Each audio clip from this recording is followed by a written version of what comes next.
Welcome to Cars on Call. I'm gastroenterologist and automotive journalist Steve-0. I'm here with trauma surgeon, car nut Stephan Moran, and Adams Hudson, of course, car consultant, historian, expert, collector. So Happy New Year, guys. It's 2024, and we're gonna launch. Happy Let's New go. Year. We're ready. We're all maybe slightly hungover and psyched to go. And about 10 pounds heavier than we were 2 weeks ago. Yeah, so we're going to talk 40 years of Audi Sport, which is really cool, amazing. Guys, until we looked into this, we didn't realize just how much they did. Then we're going to do car spotting. Happens to be an Audi. We're going to talk trauma surgeon safety with our trauma surgeon expert. We got a dream 3-car garage. We'll talk about the rules for that, but that's going to be really fun. And then we got predictions for 2024. You can't be working on January 1st and not have predictions. So, hey, before we get into any of that, so Stephan, last week we talked about Waymo. They're safe. They're safer than Cruise. Of course, Cruise is yanked out of San Francisco. They're not allowed to test their self-driving cars anymore. Waymo is the leader. It's owned by Alphabet, formerly known as Google. Well, yesterday, New Year's Eve, my daughter-in-law, Krista Schutz, finds me and she goes, Steve, come here. So we run out of the hotel and this Waymo car pulls up. So she arranged for a Waymo car to give us a ride. And how cool is that? there is no driver. So I got in the car. I'm sitting in the front seat. I did videotape it. We're going to put that on the website. So, Stephan, you talked about how safe it is. I felt safe. This car accelerates smoothly. It was a Jaguar. Jaguar I-Pace BEV, kind of an ugly car. And it accelerates, steers, and brakes very smoothly. It's fully aware of everything around it. There was a guy who suddenly opened his door. We were to his left, and the Waymo just very smoothly went around him, avoided crashing into the door. It was so impressive. What's interesting to me was, would you have felt safer if it had been a car with Audi steering wheel and you're just riding in it like a pod? Or is it, to me, it'd still be freaky to see the steering wheel change and nobody's there. So I would almost feel, I wonder how that's going to end up being one day in these car share programs that, I hadn't thought about that. I think I liked seeing the steering wheel turn. I kind of like that. Yeah, because it helps you anticipate.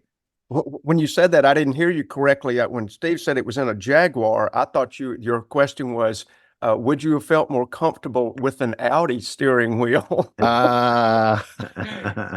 Well, that's unusual. Now, is Jaguar the exclusive vehicle provider for Waymo? Or do they have several contract cars?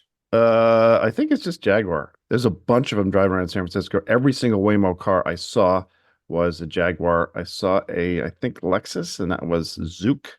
Yeah, definitely no Cruise vehicles. But here's another thing that I found really reassuring. On the screen, you see everything. So every car we went by, it's like a little avatar of a car. It's like bird's eye view of our car, and you see everything around you, including pedestrians. And you'd see like we were stopped at an intersection, 3 pedestrians went in front of us, and it shows you 3 little circles crossing. Here's what's also interesting. I didn't send you guys a video. When we stopped at intersections, people took out their phones. They looked at us. They recorded us. People were just psyched about this thing. I think self-driving cars in San Francisco have been around for a long time. Nothing new there. What's new is to see passengers and no driver. Does a car have like a light on it that says Waymo or anything like Uber or Lyft does, or does it identify itself as an autonomous driving vehicle? No, it just has all the sensors on the roof. Okay. It makes it very distinctive. And then it says Waymo on the side. But the main thing that people can see is all these sensors and LiDAR and radar stuff on the roof. Cool. Yeah. So I don't guess you can take that car into a car wash. I hadn't even thought about that, Adams. Yeah. Imagine the sparks and it probably knocks stuff off the roof. Yeah, I don't know. It was pretty clean. So I guess I'm sure you have to hand wash it. And it did occur to me that, we eulogize Jaguar and just how far they've fallen over the last 20 years. Maybe 50% of Jaguar new car sales go to Waymo. Yeah, I wouldn't doubt it. And it may be a bit of a stretch to bring Jaguar completely back from the brink. However, that does show a bit of relevance by a storied brand to be, to have that big contract. Who knows what they had to do to get it, but it makes them look modern instantly to me. Yeah, yeah, it was quite the experience. So Stefan, you talked about how Waymo cars are safe. By the numbers, I felt safe. I felt like it was the future. It wasn't scary. I thought it was pretty cool. Well, I want to backtrack. Last week I talked about Waymo. They came out with 2 articles reporting how safe they are. And this week, Dr. Missy Cummings, who is just, she's the badass. She's one of the Navy's very first female fighter pilots. She's an engineer.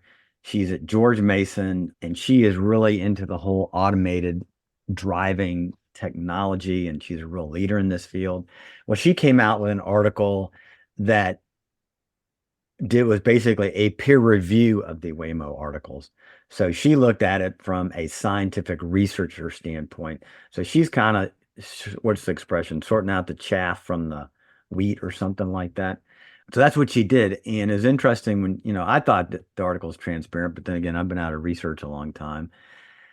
But she is really one of the leaders in autonomous driving safety metrics. And she pointed out that one of the serious problems with this paper was they cited a paper as part of their research, which had never been peer reviewed in itself.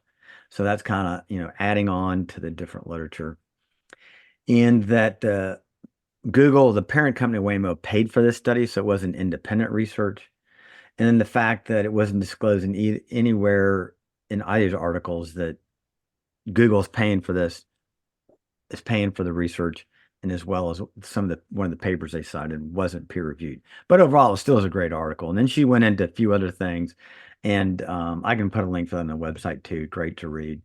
But she's kind of being the watchdog researcher, and which is what you do when you're an academic. So I thought that was very cool that popped up. She turned around and wrote this article, very well done, that quickly, and got it published. So Good that's for her. my follow-up on Waymo.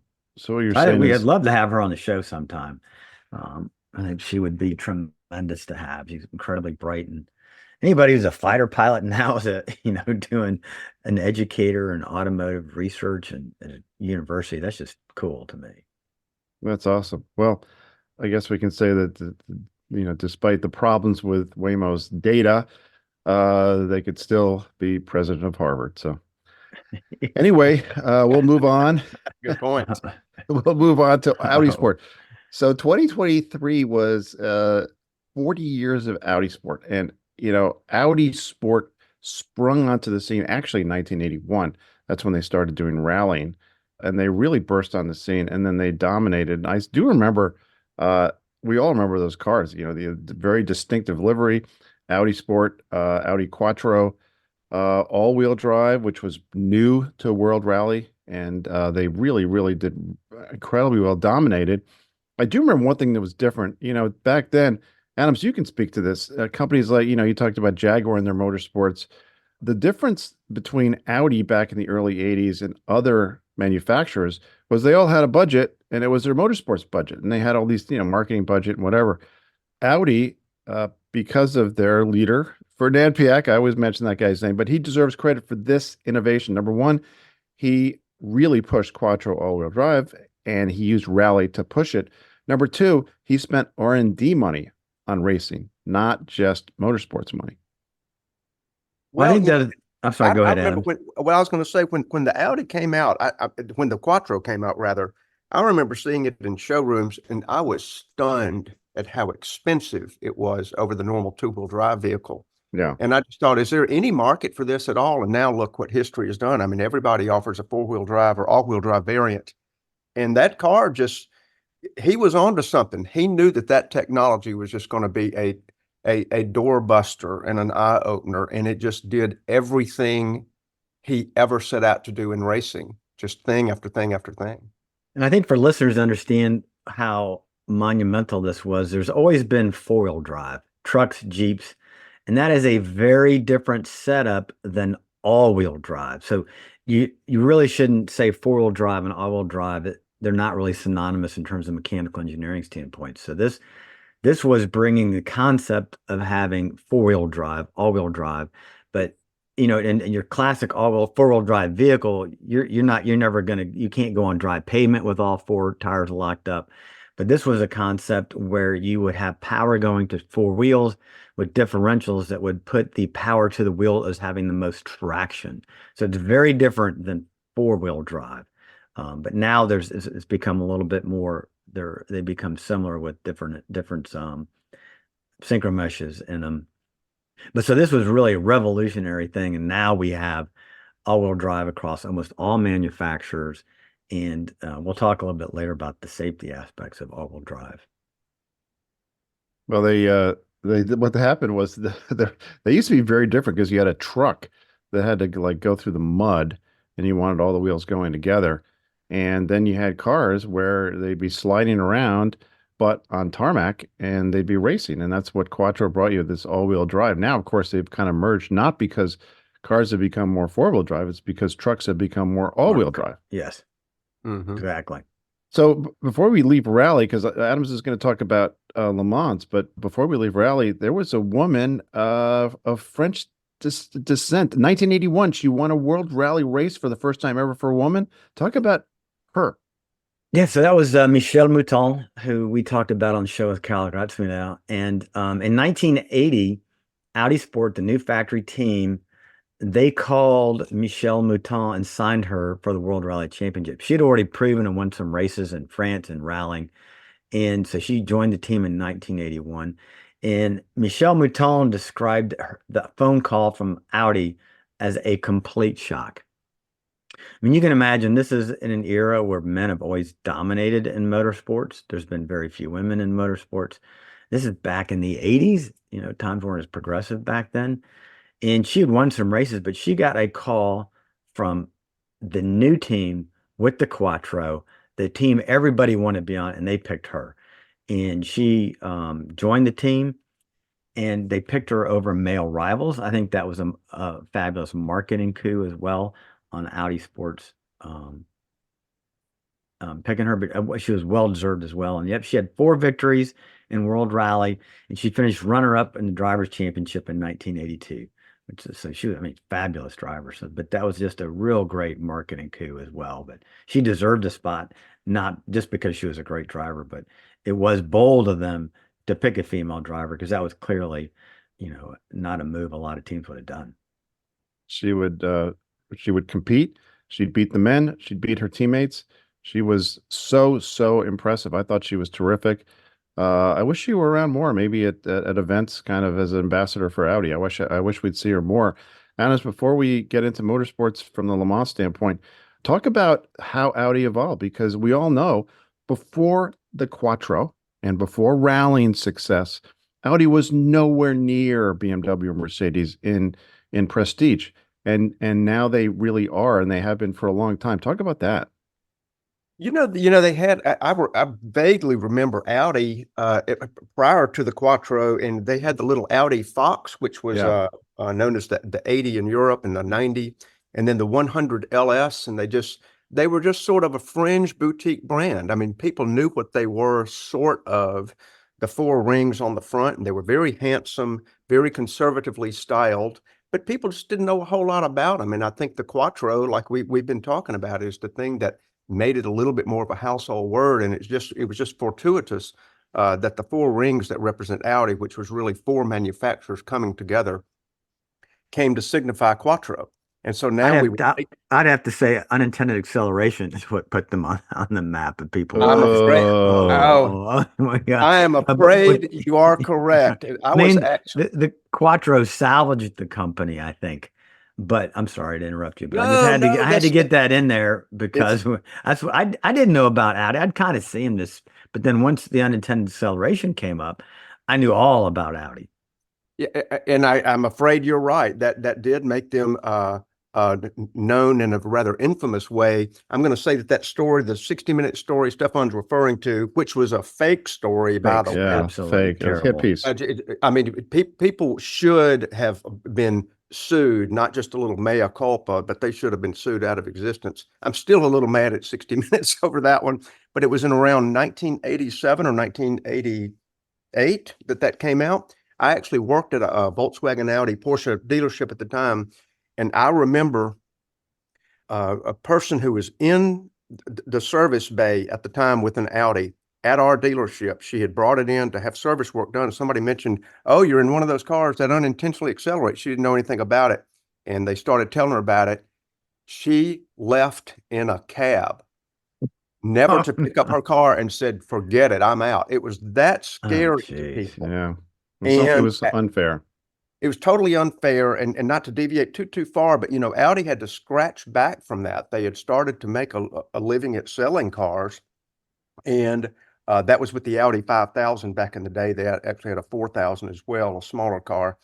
But they decided to go racing, and when Audi sets their mind to something, or basically Steve's hero, Piek, decides to do something, it gets done. And so they won the World Rally Championship. They won Pikes Peak 3 years in a row. They won the German DTM, the Touring Car Championship, 2 times in a row. And then just decided at the end of the 90s to go into Le Mans.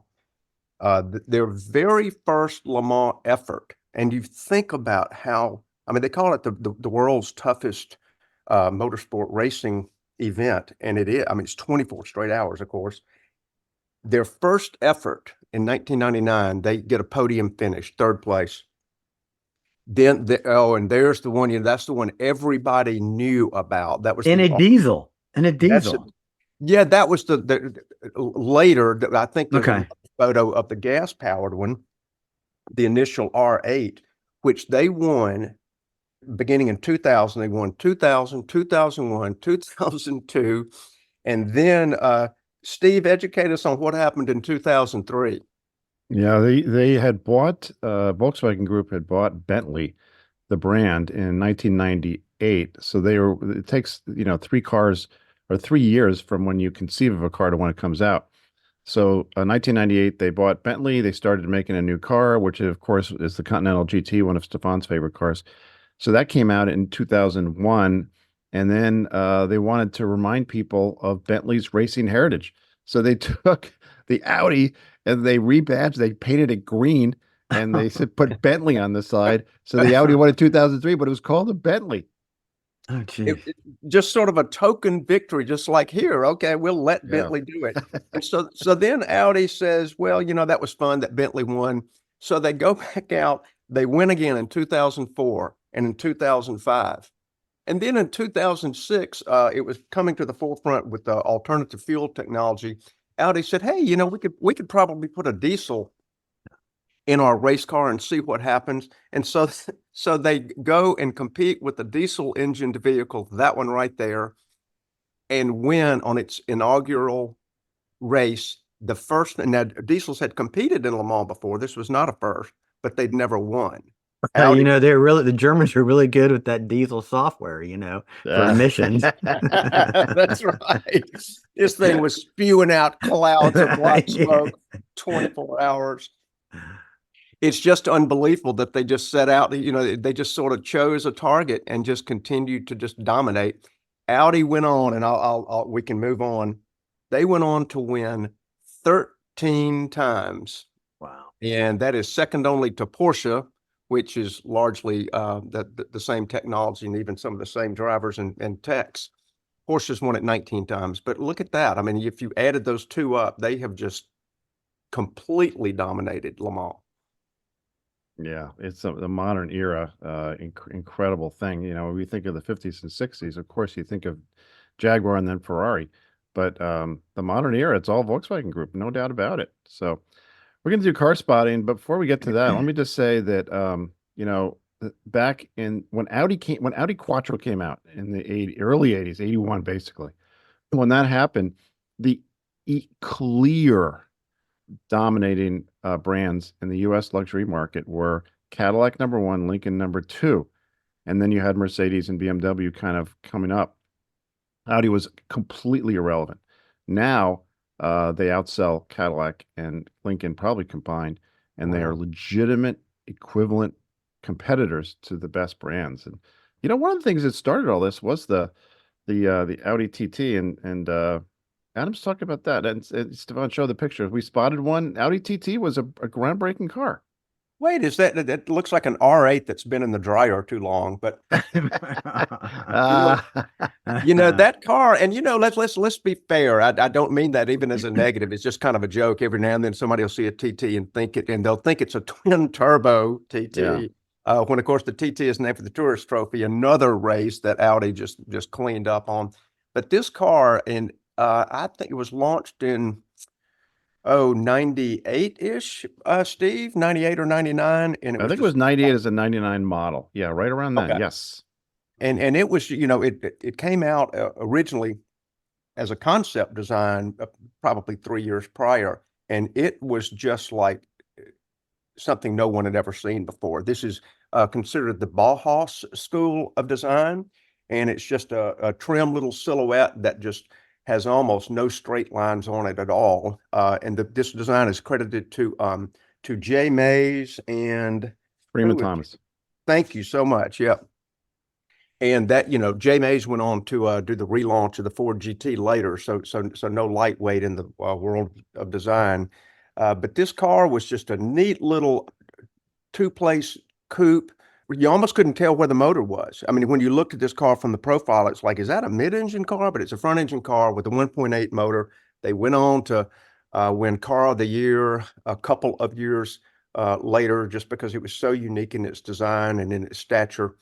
And later, after this is a first-gen car that I believe lasted till about 06, was the first gen. By 2012, you could get a 340 horsepower Audi motor in an what was it called, the RS? Yeah, TTRS. Yeah, thank you. Thank you for helping me out here. And you think about 340 horse in that car, a car that size, it is just a little rocket ship, and I'm certain it will be very collectible in the future. What do you guys think about that look? The story, which again, I'm almost embarrassed to tell the story because everyone's like, "Oh, Steve, give me a break."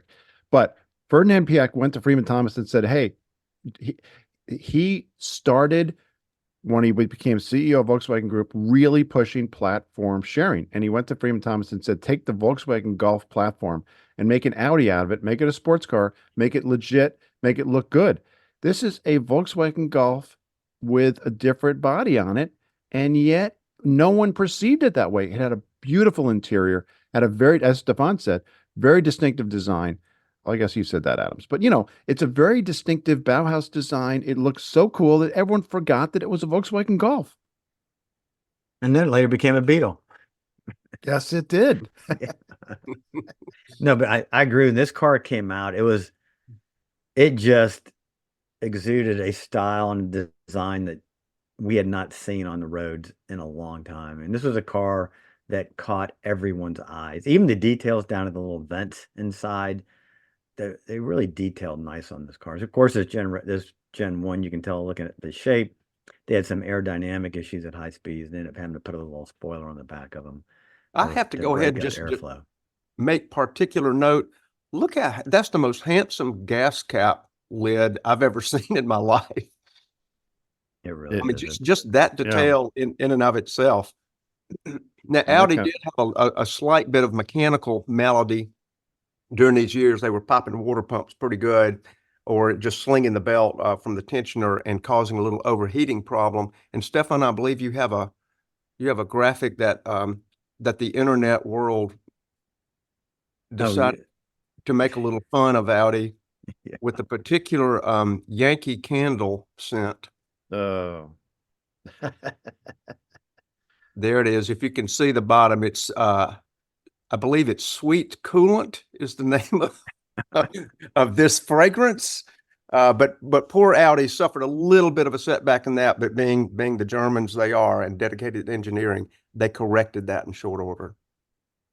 Yeah, I drove one actually the very first gen. I mean, like first year, I tested one, and I was going around a turn pretty quick, and I lifted, and of course the weight transfer went to the front. It's a front wheel drive platform, and the back came out. I didn't spin, but I came close. I remember thinking, "Whoa, that the back's light," and the little oversteer was definitely a surprise to experience. And then after that, all the stories came out of Autobahn crashes and other problems where the back got too light and they lost control, and you lose the back end going through a turn. And they did fix that, as Stefan said, with a spoiler.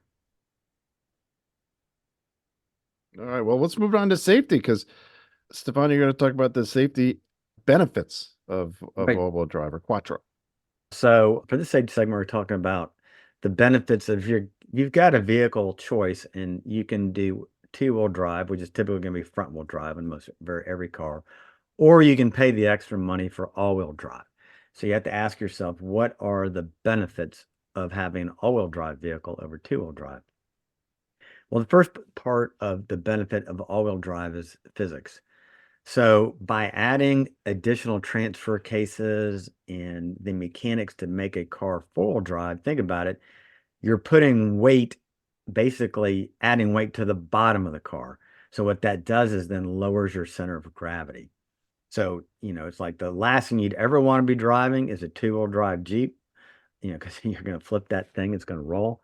You want all-wheel drive. So that lowers your center of mass, lowers your center of gravity, and that inherently will make the car more stable in adverse driving situations. So you come into a corner too hot or you lose control, have to make a aversive maneuver.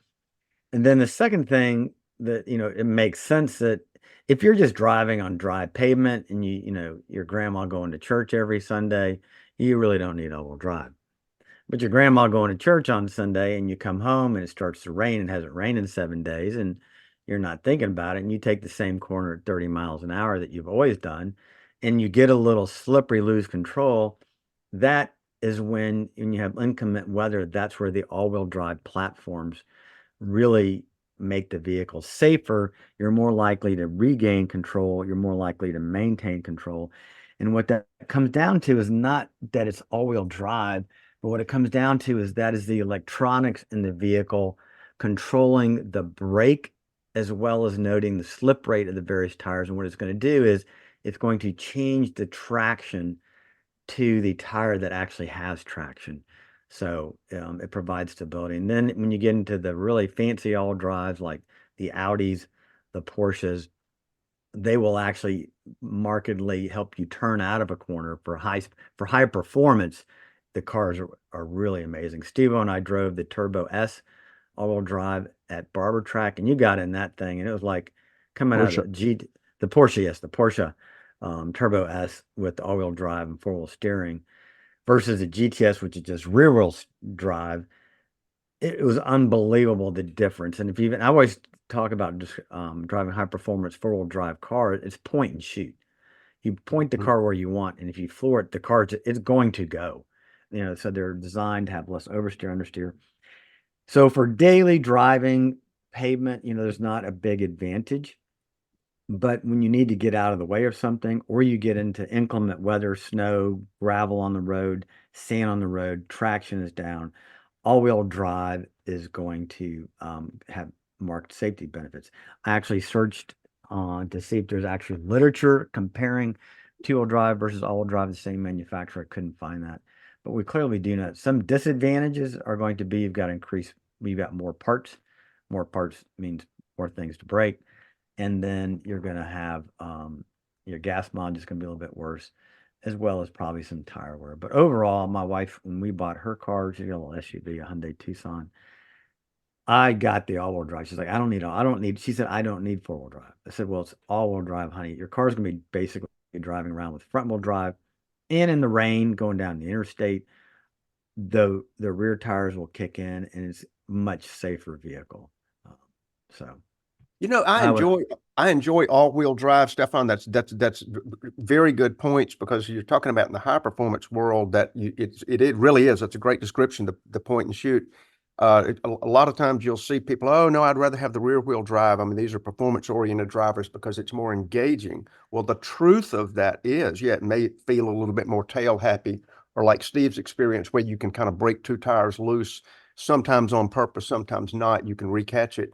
But the truth is, in real live world driving, it is so much safer. It is just not funny. And at least during the time that I had my 997 turbo that used to sit behind me here, only 15% of the power transfer went to the front wheels. So it's not like 50-50. It was not some huge amount, but it was enough to pull you through a turn and pull you out of trouble instead of just losing control. So, I mean, I am all in favor of the safety. And the other good side, yeah, more weight, more technology, things can go wrong with your front wheel drive axles, et cetera. But it also brings more resale. I didn't think about Yeah, it. Yeah, you're for right. sure. When I had the experience with the Audi TT where the back came out, that was a front wheel drive Audi TT. It was not, they were not all quattro back then. I think they're all quattro now, but back then they I think weren't. they became, yeah. That was front wheel drive.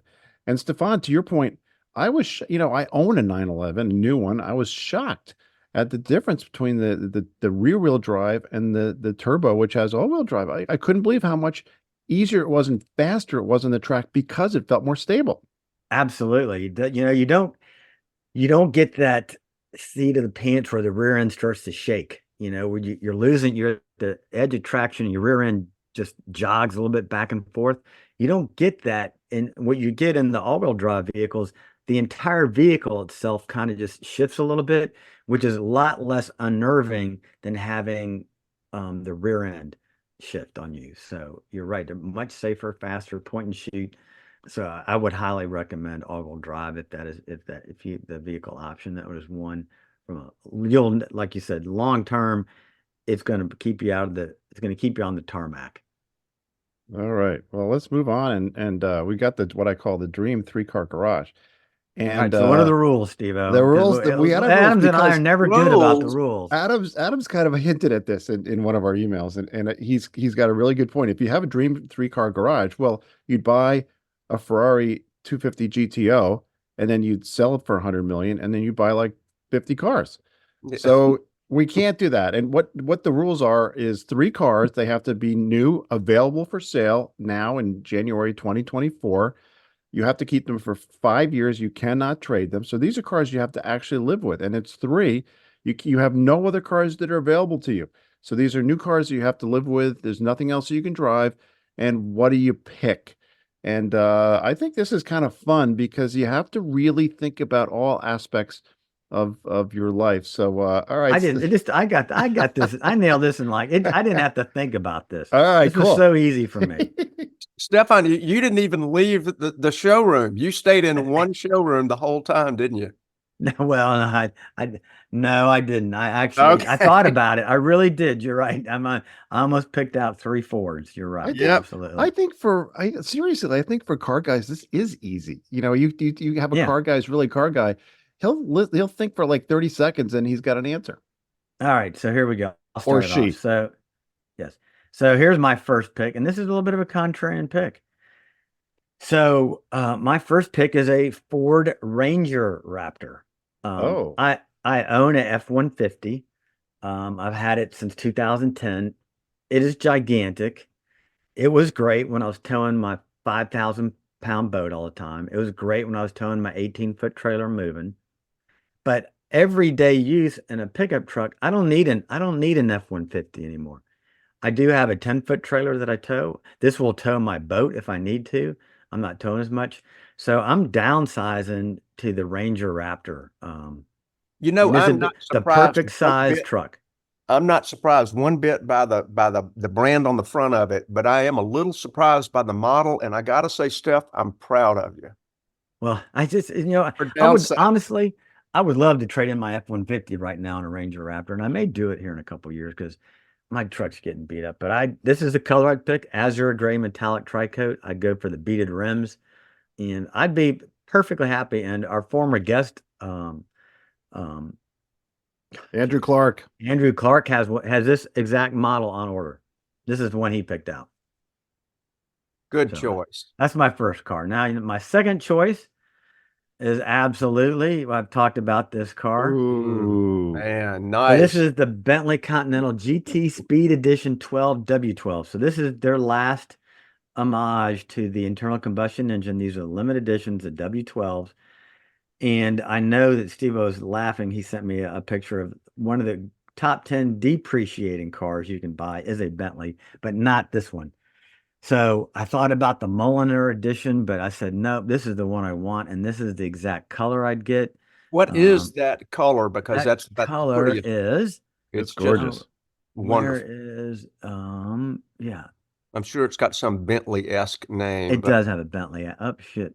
Excuse my that's French. all right. No, Well, there's the interior. Oh, nice. Paints. Okay, that is Silver Lake, is it that color? And I went for the silver wheels, and then the interior, I did the color split, and on the dash. And of course, I got the top end radio, but it won't even tell you what the price of this thing is. I have no way.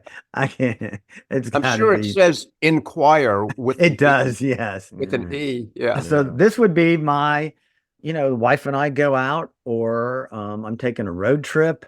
This would be pretty much my daily driver. And then, That's a beautiful car. Oh, It's so beautiful. oh my What God, do it's we just, guess it cost? I don't even know. Are we in I the would say 350s? 450. 450? Yeah. Okay. I was gonna say 400. It's a Yeah. lot of money. It's got the W12 in it. I mean, oh my God, it's just beautiful. And then, so my third car, I want to have some fun in the sun. I'm doing a Porsche 911 Carrera 4 Cabriolet, and I specifically did not want the turbo package because I don't want a wing on the back. And I did not see a delete option on the turbo for that.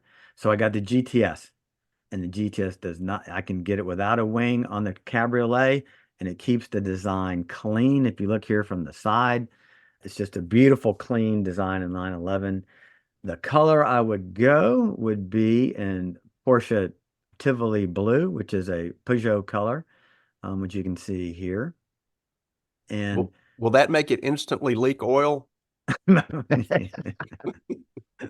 That's you've got the color palette nailed. They're three good colors. And I'd get these silver wheels on it too, the silver rims too. And then I would get on both these cars, I'd get the carbon, the composite disc brakes, whatever they're called, the ceramic disc. Ceramics. Ceramic, yes. Carbon ceramics, yeah. Carbon. Those are my 3 car picks, and I'd be perfectly happy. All right. Those are great picks. Adams, go ahead and see if you can top that. That's gonna be All hard right, to top. Okay, He's yep, I've got He's already made me second guess. Okay. Okay. That's the point. I started.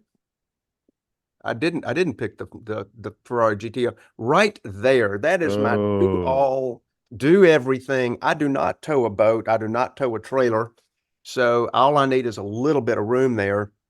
And this would be like, Steph, you mentioned your wife on a long road trip kind of car, and that would be it. And if I wanted to take people, I could, but I just tell people what it is, Adams. I know we can see it. Sorry. Yeah, we're looking at the visual. I didn't even name it. The Audi RS6 Avant. I have a soft spot for what they call long roofs or wagons. This one to me is the prettiest wagon I have probably ever seen in my life. This is a hot rod too. It's in the 450 horse range. I'm not exactly sure of what that is, but it is, excuse me. 591 horsepower, Adams. Wait a minute. Sorry about that. Yeah. And you can get the performance model 621 horsepower. Oh my God. I think I would go with that low powered 591. Yeah. I would be well pleased there. But it would do everything I would ever want. It would be my sports car, my trip car, etc. My second choice is just my knock around, go to the grocery store or the bank or Home Depot or whatever I'm doing. And it's basically last week's pick of the same color as stuff. Oh, that's great.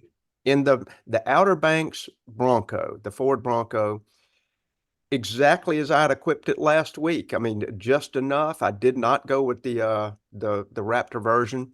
It's just the EcoBoost V6, and it's got enough. That's just, if you get a door ding, you don't start crying about it. It's just a car you can use. And I live in a beach town, so if I'm ever able to get the beach permit, I would be able to take that vehicle on it.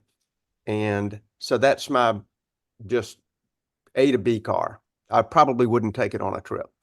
But the third car, I'm willing to wait the 2 years it would take me to get it with Gordon Murray Damn. Automotive, the T33. Now he makes a T50 as well with this huge fan on the back that I think is rather unattractive.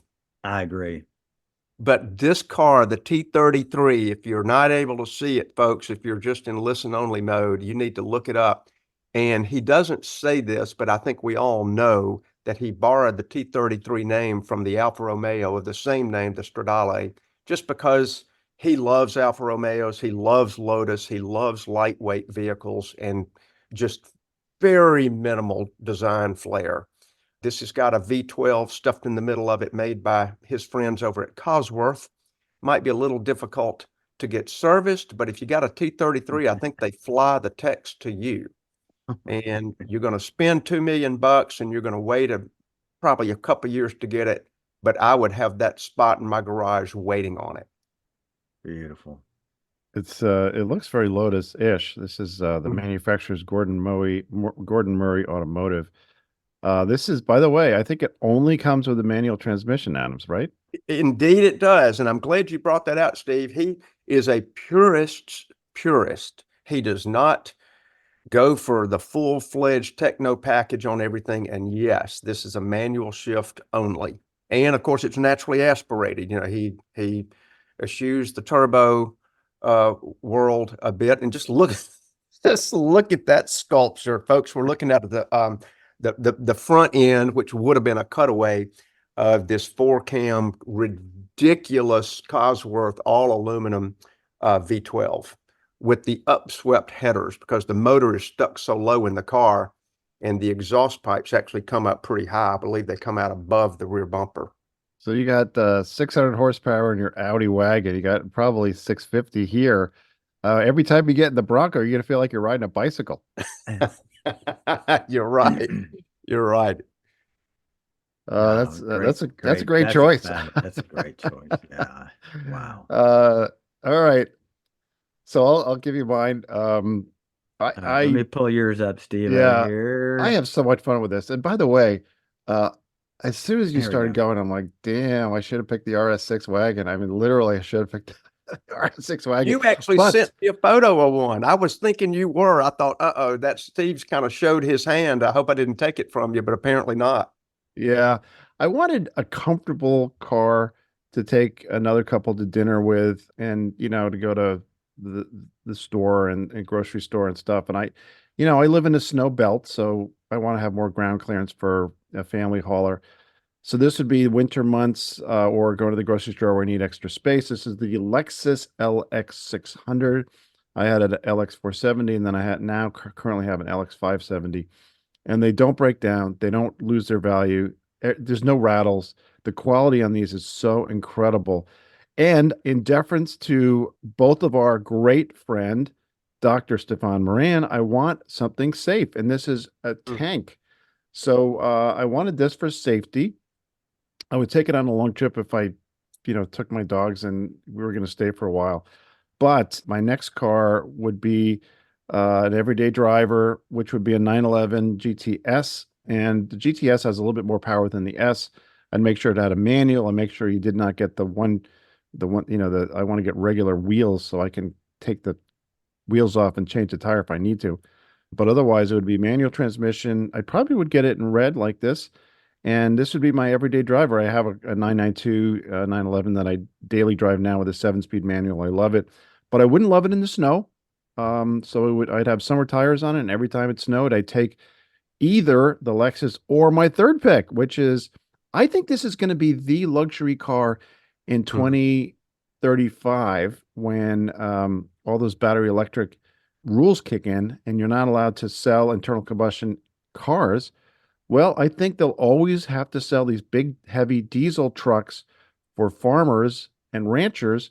So I think rich people will end up buying these as your regular car. If you, if you get into any modern pickup now, this is the GMC Sierra 2500 diesel, and it's heavy duty, but you get into one of these, the interior is very luxurious. These are like they ride really, really well. Stefan mentioned the Ford Raptor. The Raptors ride really, really well. So these trucks can ride well. I could take this on long trips, go to Home Depot too with this. So I think this is going to be the only luxury cars we're going to have available in 10 years, or at least 12 years or 15. So that's my lineup. Stephen, educate us a little bit. What is a 2500 diesel, big old honking GMC truck? What is the sticker on that? Oh, it's 100. Is it? It's a 3/4 ton. It's 100,000. It's totally Easy, loaded. It's easy 100,000. Yeah, it's a luxury vehicle, and we only have 3 cars. What if I buy a boat and I want to tow it? I like to tow something where I'm towing, let's say, 5,000 pounds. I like to tow 5,000 pounds with a vehicle that is capable of towing 20,000. I like to have way more than I need. Yeah. So that is important towing. Yeah, so that's my lineup, and I would say when I look at these three now, honestly, I would swap out the Lexus for the Audi RS6 because it's just way cooler. I like all your picks. I mean, across the board. The Lexus was slightly surprising to me. It's the front end of that vehicle. Would you paint 7 or 8 of those plate dividers green? Is that what what is that? They're trying too hard. They are trying too hard. The grill is goofy and they're trying too hard. That's what I think that's a great idea, Adam, that you could honestly paint the bottom. Let's see, there are 1, 2, 3, 4, 5, 6, 7. Paint 4 of them body color. And that wouldn't make it look like a great front end. Great idea. Well, but I think, so you're talking about the bottom ones up to where the salad plate begins? Yes. Yeah. Okay. Gotcha. Well, I could, but honestly, like not taking anything else away from that, just on the little smirky comment about the grill. It's otherwise a very handsome vehicle. I love how the fenders are punched out. I love the wheel design, and I think it's a good pick. Can we go back to the Porsche a moment? Because I noticed something about all of us. I didn't pick a Porsche, but if I were picking one, I too would pick the GTS. What is it about the GTS over the turbo that all of us like?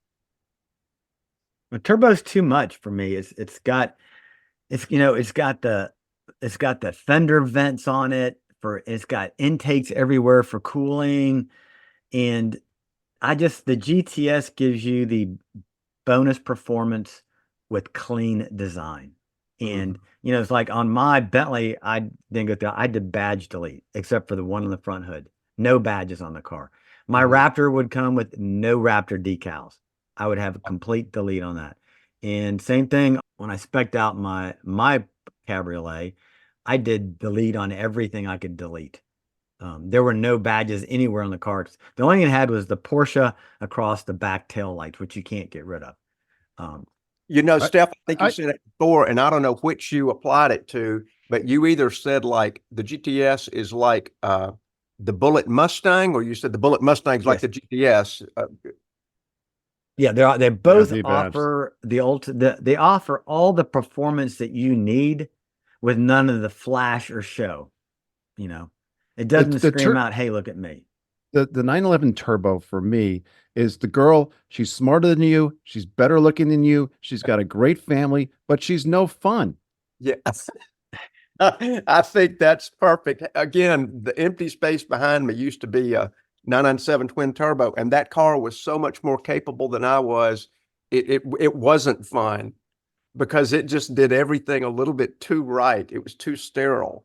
When we drove at Barber, the Turbo S, the GTS, and the Turbo S Porsches. The GTS, when you're at the limit of your ability, the car gets a little squirrely and says, "Hey, I got it here, guys, but you need to back off a little bit." Whereas the Turbo S, you really didn't know where your limit was because it was so far ahead of you, and that's not always exciting. You want something a little bit on occasion, a little nasty, a little raunchy. You want to get a little dirty every now and then. But and then for me, I don't I don't like a lot of accoutrement. I don't like things hanging off of my car and holes and vents everywhere. And I like it simple. Yeah. Steve, Just did you pick a color on this? Because the one we're looking at is not guards red. I can't name that. Is it That's like a Carmine red. I actually went Armand? with Thank you. I Yeah. went with guards red. I couldn't find a picture, but I went with guards red, and I would not. I would, like Stefan. I prefer silver wheels, so I wouldn't have the black wheels. But yeah, this is just it's more accessible. It's more fun. You got a manual. You don't have four-wheel drive. I think the 911 Turbo is too sterile. Yeah. now in Uh, mine, I was gonna. I think I said GTS, but they don't make a GTS Cabriolet. But I was gonna get the 4S on and manual in mine. Yeah. Yep. All right, we are almost out of time, but we're going to go to predictions. You can't Okay. go like first show of 2024. We got to have predictions, and Stefan, you're foaming at the mouth for yours because you kind of have made this before, but just make it official. Mary Barra will not last. She will be gone in 2024 from General Motors. There's just no way in hell with the whole EV thing, the Blazer, losing money with Cruise, all that. I mean, she just got to go. It's 10 years. It's time for her to go. Okay. Been 10 years. She's not, and she did a lousy job with the union. She looked terrible on TV. And this whole Blazer thing to me is, you know, anybody in the military for something like that, the chief gets fired. I mean, it's just hands down, Mhm. and she's got to go. There's clearly some cultural leadership issues within General Motors right now that why somebody would even put that car in a dealer. I mean, I don't get it. And she's got to go. That's my one prediction. Steph, even though I've got a prediction and I don't know what Steve's is, I'm going to say your prediction comes true the fastest. I All totally right. So what's agree. yours, Adams? Okay, for mine, let's see. My prediction is, and I wrote mine out. Tesla gets caught in a massive cover-up of fires, danger, inappropriate claims, broken promises amid the black cloud of deceit that is all of the EVs. Oh, I'm sorry. I was just reporting the news. I'm sorry. I'm sorry. That's old news. Woo! The Wow. real prediction, mildly related, is Rivian goes under. Whoa! They just can't. I don't think they can hang. I Yeah. think their investors are going to start to get a little bit antsy. They're one of the most unreliable vehicles out there. They don't sell enough in enough quantity. The face of it looks a little bit like the Michelin Man to me, but regardless of its style, they do have some very innovative technology. I'll give them that. They have made a very good go of it. They can't hang. I believe the tilt is not in their favor. Oh, that's good. I drove a Rivian recently, and Yeah, I I drove thought one too. it was nice, but it wasn't great. And boy, I can only imagine if you start having problems. Again, a la Chevy Blazer BEV, where they had 23 problems in just a couple months. Ugh, it's expensive. And by the way, I think resale on it's going to be crappy. I think it's a really good prediction. Hmm. All right, mine is that BEV standards get pushed back 5 years. In other words, we're not going to go all BEV in 2035. They're going to say 2040. I think 2024 is the year that happens. I do recognize that it may not happen. I agree with you, Adams. I think the most likely of our three predictions to come true is Stefan's. Mm-hmm. But the one I want the most, I mean, because you don't want somebody, well, Barra needs to go, but you almost hate to root for the failure. I sure don't root for the failure of Rivian. I just think it's inevitable. But I'm rooting for yours, Steve. Yeah. I hope it gets pushed back. I mean, with this just too much, too fast, too quickly. We still, we're still cleaning up the environment. We're bringing our carbon footprint down all the time. We continue to benefit the planet and do good things, but we just go a little bit slower. So we don't have all these problems, charging infrastructure, battery life, and all the things we've been talking about. You just push it back 5 years. I'll be willing to say that we don't BEVs hover at 10% of the market this next 2020. I will not. They expect it to be at 12, 15%. I think it's going to be 10%. And do you think anybody's going to walk into General Motors franchise and purchase a BEV after the Blazer? Who's going to be the first people to jump on that? It ain't going to be their trucks, I can tell you right now. I agree. Right. All right. Those are good predictions. Happy New Year. And Stephan, close us out. Yeah, Happy New Year, everybody. Thanks for listening. We've had some growth this year. We've appreciated you telling your friends to take a listen. Remember, like, listen, subscribe, hit the bell on YouTube. Check us out. We're on Instagram, YouTube, and who knows where else we'll be. Steve-O's our content manager. He's learning every day, so maybe we'll have a bigger presence on TikTok or somewhere. But keep coming back, and we'll talk to you next week.